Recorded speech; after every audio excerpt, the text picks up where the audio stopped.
Suppose there was a way you could go to school and have all the fun imaginable, and yet be learning harder and faster than you ever thought possible.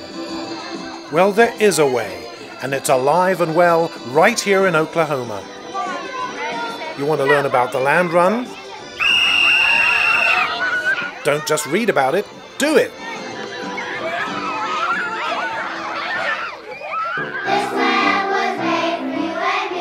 Sure, there's music, but it's woven into the study of history, say, or the study of math.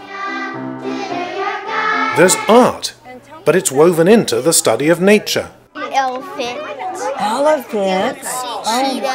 Cheetahs. All kinds of stuff. There's hands-on experience.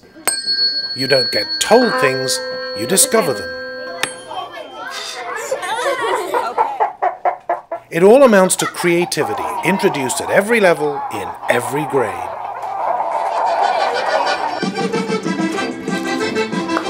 My belief is creativity is deliberately nurtured and built. It can also be deliberately stifled.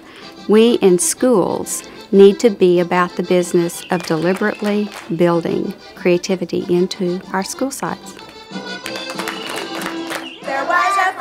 In Oklahoma's A+ schools, creativity is center stage, and the results are extraordinary. And Piggy, what's his name? Oklahoma. O-K-L-A-H-O-M-A. Oklahoma. Okay.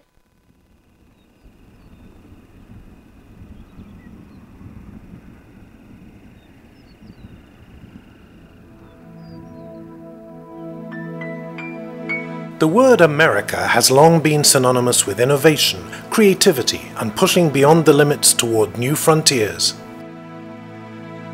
At the start of the 21st century, unprecedented challenges loom before us. How can we prepare ourselves and our children to meet these challenges, and the ones that wait unimagined beyond the horizon?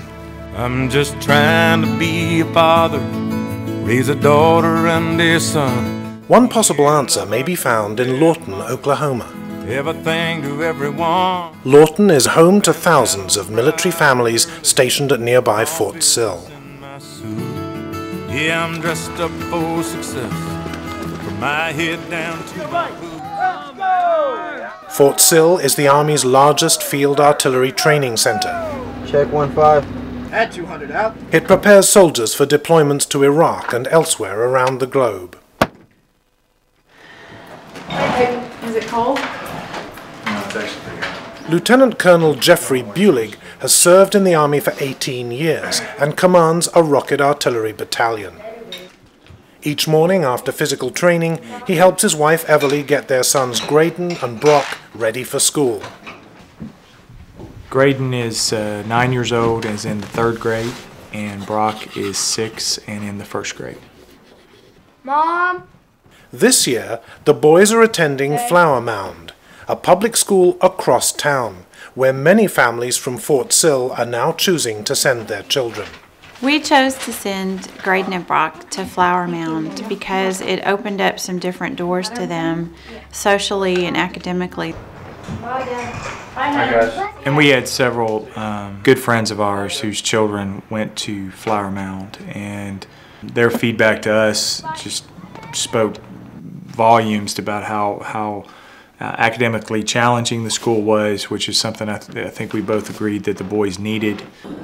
Oh, good morning, sunshine. I think the thing that impressed me the most and really warmed me to it was the activity in the classroom. It wasn't necessarily a quiet environment, but more of a hands-on, interactive kind of environment where you could tell the kids were having fun with what they were doing.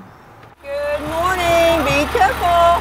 Hi, how's Nina today? Diana Jackson is the principal and superintendent of Flower Mound School. Hi, sweetie, how are you? Good morning. One of the things that we try to really do at Flower Mound is to make sure that we are the place where kids feel like it is a home away from home. How are you? We have 300 students enrolled, which is an increase of about 50 students for this year.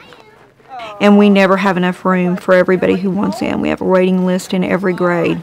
Please, could I see the fashion statement? Beyond the warm atmosphere, what draws families to Flower Mound is the school's commitment to an innovative education program called A+, which aims to nurture students' creativity by integrating the arts into the entire curriculum.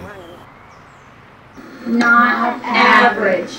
I am not an average teacher. Never have been, never will be. I am not an average student. In Teresa Williams' third grade class, students begin each day with the school pledge. I have talents. We are not average. None of us. None of us. None of us. Nice job. Estimating. Estimating. Guess how many in the dark? So how do you teach kids to be more creative? For starters, by changing the way they learn. In the dark. So if I said there was 1,000,000 cotton balls in here, would that be a good estimate? No. Probably not. A key part of the A+ approach is to engage students with hands-on experiential lessons. There's probably not 1,000,000 of them. So you're going to get your pumpkins with your partner, and you're going to estimate first how many seeds you think are in there. Are you guys ready? Okay. So what kind of strategy are you going to use to try to estimate? Not counting, because that would be cheating. Right, we can't count, but do you see any patterns or anything we might could use for estimation? When a parent asks me, what does it mean? I see you're an A+ school. What does that mean? It means that we're going to take the curriculum, we're going to take arts, we're going to take experiential learning, and we're going to bring all of those things together, and we're going to let students have the ability to learn how they learn best. We're going to be facilitating the way they think so that they get in charge of their learning. And we're just the person facilitating it, not the person disseminating information. How much do you guys weigh? I weigh 100. So. I weigh 50. Do you think this pumpkin weighs more than you? Yes, because it's heavy. Well, is it heavier than you? Probably. Let me see. You're going to lift her? Okay. Well, how do you think? Okay. Well, how do you think the pumpkin? I'll lift the pumpkin. Lift the pumpkin, Brayden. Do you think she weighs more than the pumpkin? Oh, yeah. A little bit. Okay. I can get it over my head. Okay, but I would guess 30 or 25. 30 or 25. 30. 30. You guys did really good. Let's give ourselves a firecracker. Ooh, ah, good job. So you're going to trace your partner. Another essential part of the A+ approach is making the arts a part of every subject. Cowboy. What looks like an art project is really a social studies lesson on cowboys. Instead of taking a paper and pencil test, students will express what they've learned in a drawing. Cowboy. At the heart of the A+ philosophy is the belief that intelligence has many dimensions that aren't addressed with traditional teaching methods. That's why the arts are a vital teaching tool. The arts are a venue that allows children to use more and different parts of their brain than some of the intelligences that we think of when you're at school. It also gives them more freedom to express themselves. The A+ program draws on the ideas of developmental psychologist Howard Gardner. His theory of multiple intelligences identifies 8 different ways of knowing, or smarts. What did they use in blood? Most schools speak primarily to just 2 of our basic intelligences: linguistic, that's reading and writing, and math.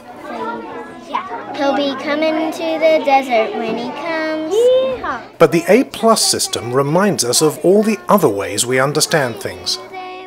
Let's make a wavy line with our bodies. Some students are very body smart. They need their bodies to be moving in order to learn. Make some big cursive L's in the air. Remember, the people who are interpersonal smart, they might do better learning with a buddy. It's like half of her ideas, half of my ideas, and put them together. What you're going to see in our school is that students learn a lot more about themselves, a lot more about their learning, so that they can become in charge of their learning. Who wants to share their cowboy or cowgirl with us? Alyssa's group. This is our cowgirl. When it comes down to the traditional measures of academic performance, standardized tests, A-plus schools are ranked among the best in the state. This one's horizontal. Where are your zigzags? In Oklahoma, they give you target scores every year, and you have to make adequate yearly progress, and you're shooting towards a target number. And we're way above every year what the target number is, and we make gains every year. And I'm going to give you 4 labels. What we're finding right now within the A-plus school cohort is that they're far outperforming their other district schools. Is it a game? Kind of. We can make it a game. We're seeing statistically significant gains in all areas, in science, reading, math, social studies. The ocean. Those gains are not only happening in the first couple of years, but they're growing over the years. In year 5, the gains are larger than they were in year 1. Forest! What we have proven in Oklahoma, much to my joy, is that indeed what we thought was true. When you engage a whole school together to reform, using the arts significantly, test scores go up dramatically. When was the land run? What year was that? Teachers want to be there. Students want to be there. The climate has improved. Disciplinary referrals are way down. And one of my favorite findings is from surveying our students. They find their schools enjoyable, and they find their schools challenging. Isn't that what we want? I want to be a mathematician. I want to be a scientist of the outer space. I want to be an author when I grow up because I really, really, really like to write. What I want to do? Be an artist.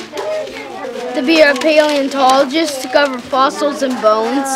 On your mark, get ready.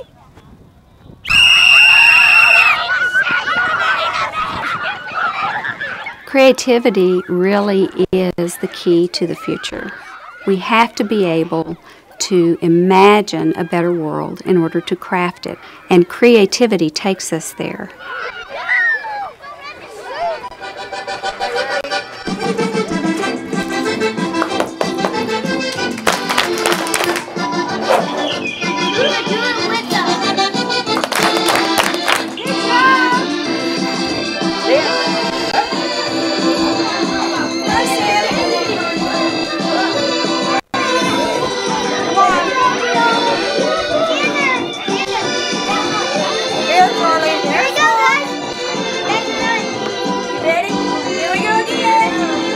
Ready?